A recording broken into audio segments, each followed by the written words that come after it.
Sostengo que el sentimiento religioso cósmico es la más fuerte y noble de las incitaciones a la investigación científica.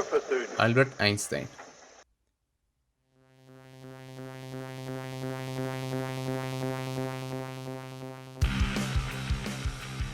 La magia y el esoterismo ha sido un tema que a muchos nos causa curiosidad. Sin embargo, es un tema del que se habla a murmullos. Un tema que da miedo tocar y que es recurrente en reuniones familiares y sociales, pero sin conocimiento completo. Así que, para evitar ser como yo y hablar sin fundamentos, hoy hablaremos de una pequeña rama de la ciencia esotérica, el tarot. Bienvenidos todos a Genios Fuera de Serie, el podcast para curiosos.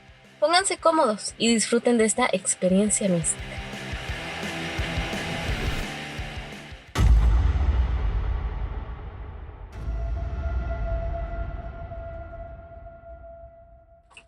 La historia del tarot data de los siglos XII y XIII, cuando los mercaderes del occidente llevaban con ellos mazos de 56 cartas. Estos tenían 4 palos: espadas, oros, copas y bastos. 9 cartas con figuras asociadas a cada palo, 3 de la corte. Su nombre era Mamluk. Entre viajes se jugaba y apostaba, siendo una de las formas en las que muchos mercaderes se hacían de objetos que después vendían. Este mazo ahora es más conocido como baraja española.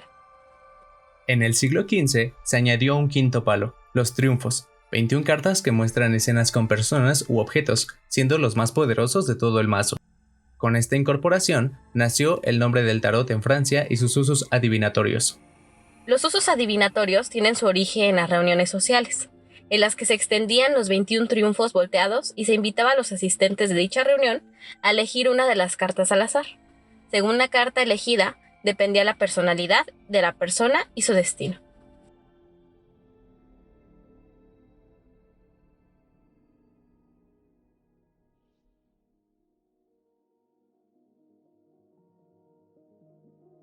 El tarot no tiene una religión específica. Sin embargo, en sus imágenes se encuentran elementos cristianos, judíos y musulmanes, así como signos asociados a la astrología, a la alquimia y a la cultura egipcia. La cartomancia, o el arte del tarot, es un medio de adivinación usado por amantes de las artes oscuras, como también por los videntes de luz. Antes de las lecturas o de las tiradas, los tarotistas hacen protecciones y conexiones previas, rezando por sus viviendas y por ellos mismos, pues al iniciar las tiradas usan parte de su energía para ver lo que el consultante pide. Aunque no es como que en verdad vean algo o escuchen como tal algo, ¿cierto? No, a lo que se refieren en realidad es a la llamada elevada percepción sensorial. Gracias a esta percepción, los tarotistas y muchos otros videntes interpretan lo que las cartas dicen. Cada carta tiene más de 5 significados al derecho y al revés, además de la influencia de otras cartas sobre ellas. Entonces, ¿es complicado leer las cartas? Sí y no. Cualquiera podría leer el tarot con un libro de significados a un lado. Sin embargo, lo más llamativo y disfrutable de las tiradas con tarotistas son las interpretaciones que estos pueden dar, gracias a sus capacidades sensoriales, con las que crean lazos y conexiones entre los consultantes, las cartas y ellos. Entonces, además de leerlas, se necesitan las habilidades de los tarotistas que les permite crear toda una narrativa alrededor de la tirada. Así es. Además, dependiendo de qué y cuánto desee saber el consultante, puedan hacer diferentes tiradas. Por ejemplo, si se quiere saber el origen de algún problema y sus posibles soluciones, la tirada será mucho más diferente a la de alguien que quiere saber, el futuro con su pareja. De esta forma, todas las consultas son personales. Pero entonces, ¿hay diferencia entre tarotistas, videntes y mediums? Claro, los videntes son aquellos que tienen percepción sensorial para ver lo que se está por venir, aunque el futuro es muy subjetivo y puede cambiar. Suelen ser los más populares, por ejemplo, la famosa monividente, quien además de adivinar el 30% de todo lo que dice, da los horóscopos. También está el ejemplo de Francisca Cetina, mejor conocida como La Paca, quien el 8 de octubre de 1996 guió a la justicia mexicana hasta el cadáver de un diputado, quien fue acusado de ser el autor intelectual en el asesinato de otro importante político del país. Sin duda, uno de los episodios más controvertidos e increíbles de la política mexicana. Pero bueno, para no desviarme del tema, continúo con los mediums, quienes tienen la habilidad de sentir, ver o escuchar a los muertos. Por último, los tarotistas son los que pueden interpretar las cartas. La mayor parte de los tarotistas también son videntes o mediums. Por eso, tienen la facilidad al momento de hacer una lectura como canalizar energía de personas que ya murieron o ver con mayor claridad el futuro más posible. Antes de pasar a lo siguiente, quisiera recordar un poco de lo ya mencionado con esta increíble pieza. Si tú ya superaste la época de serpientes y escaleras y el turista mundial, es hora de que vivas una aventura en el campo. ¡El ranchito de Raulito! El primer juego de mesa que reúne a la familia en torno al misterio de la calaverita escondida en el ranchito encantado de Raulito. ¿Y cómo vamos a encontrarla? Oprime el botón de la bolita mágica de cristal y escucharás la voz de una vidente. Vi una imagen en el granero. ¡Al granero! ¡Rápido, al granero! Tira los dados, saca una tarjeta y verás los resultados. Oh, no, es solo una falange. Yo encontré la pelvis. Siento vibraciones en el chiquero. ¡Al chiquero! ¡Vamos al chiquero! ¡Rápido! Con el ranchito de Raulito, el juego no tiene fin porque la fábrica no incluye el cráneo. Entonces ganar está pelón. Son juguetes radiactivos, ofensivos y inhumanos.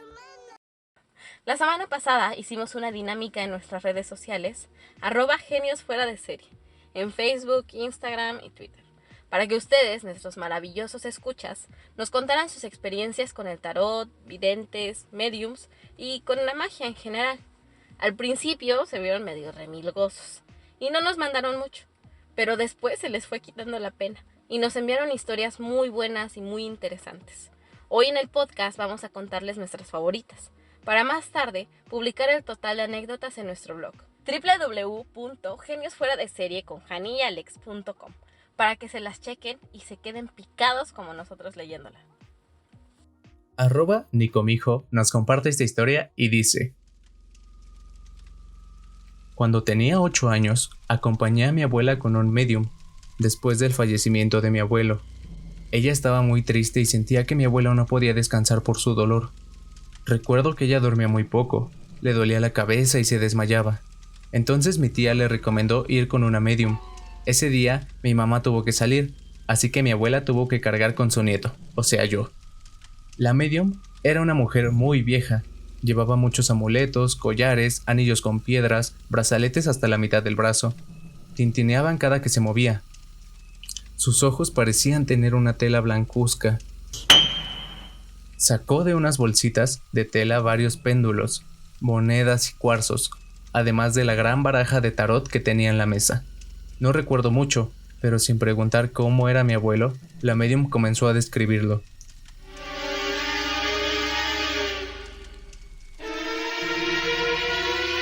Sacaba de vez en cuando cartas del montón.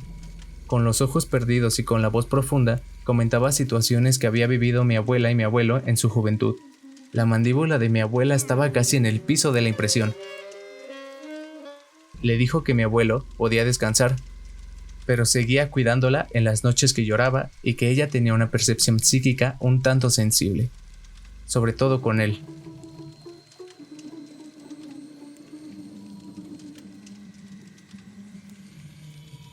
A partir de eso, mi abuela estuvo mucho más tranquila, y hasta su último día le rezó a mi abuelo por las noches. Si no fue algo mágico, al menos fue terapéutico para ella. Sin duda, pueden llegar a ser impactantes las experiencias que se tienen cuando se recurre a este tipo de encuentros, en busca de una respuesta o de algún consuelo. Pero no por ello deben de ser estigmatizados como algo malo o que hará daño. Al igual que, pues, cualquier otra creencia debe de ser respetada. E ir con la convicción de que todo es para bien. Y si no es para ti, pues no está de mal saber al respecto y estar informados. Pues, como ya les contamos, data de años atrás, siendo una de las prácticas más antiguas y sin duda muy respetables. Amigos, el tiempo nos come, pero los invitamos a investigar un poquito más del tema, gracias a nuestros usuarios @carlaisabel, @ecatetarot y @nicomijo, por darnos la idea de esta semana. No se les olvide sintonizar Genios Fuera de Serie cada semana y escribirnos en todas nuestras redes sociales. Nosotros siempre estamos al pendiente. Y no se olviden de participar en nuestros concursos y cuestionarios. Recuerden que los que más aciertos tengan, más chances tienen de ganar los premios que tenemos para ustedes. Nos vemos la próxima semana.